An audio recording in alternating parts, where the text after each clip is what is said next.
Were you aware that the first person ever to investigate food adulterants found several toxic substances, usually used to color metals, in the food and beverages? The very thought of undesirable substances being in food items of your daily consumption, it's sickening, isn't it?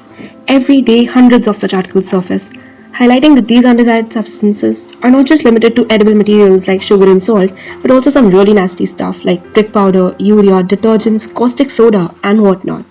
This sure does make you want to be super careful about what you eat in the future, right? Well, the World Health Organization has stated that every year 600 million people die of foodborne illnesses. This number is so huge that it dwarfs the combined deaths from a hurricane, a tsunami, an earthquake, and several other calamities. Makes one think, is the food I consume every day also adulterated? The milk that I just drank? The vegetables I've been eating in nearly every meal? Those too? Introduced in the commercial market for the very first time, G-Cube is an adulteration detection device. Taking inspiration from the chemical concepts of photocatalytic oxidation, pH scale, and neutralization, this product houses 3 chambers for detecting specific adulterants in a plethora of food items.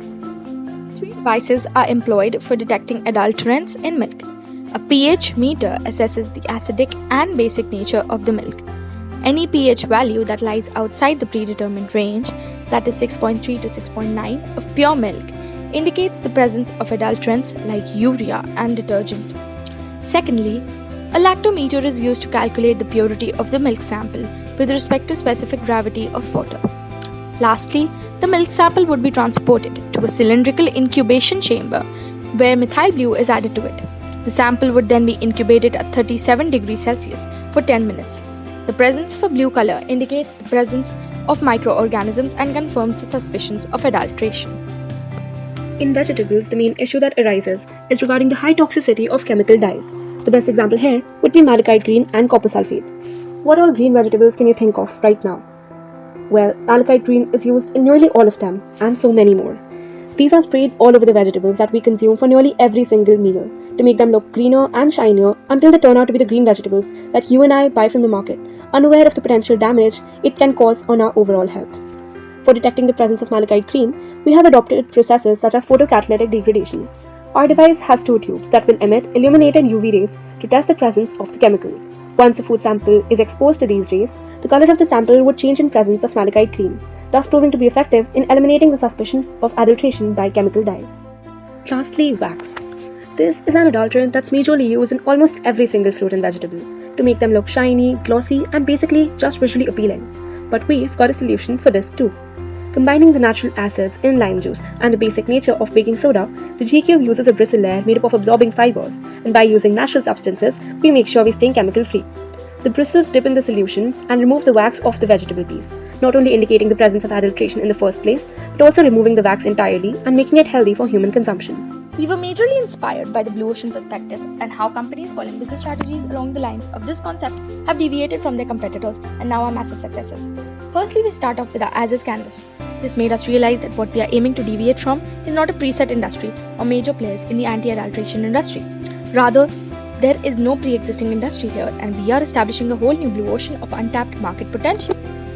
As it can be seen from the graph, that G-Cube shows an upgrade from the current rapid test methods and local adulteration toolkits by performing better in almost all aspects essential to this team. We have tried to eliminate the need for manually carrying out adulteration techniques and raising the accuracy and precision of our model. As for our pain points, we charted a bio-utility map. This proved out to be an extremely enriching and insightful process since it reflected not only on all the aspects we might be lagging on, but also helped us gain insights from the buyer's point of view. This is the end of our blue ocean strategy. Thank you. We have estimated the cost of a complete G-Cube along with supplements to be approximately $250, which corresponds to 20,000 Indian National Rupee, our local currency. Further, considering that this is only a target industry and not a pre-existing one, the product promises extremely high market potential, facing no competitors whatsoever. If we estimate a total sale of even a minimum of 100,000 units, this still promises a market potential of at least more than $25 million, since the problem of adulteration is being countered on an industrial scale for the very first time, and G-Cube solves it all. Adulteration is something that affects each and every single one of us, but specifically, our product is aimed towards the consumer population.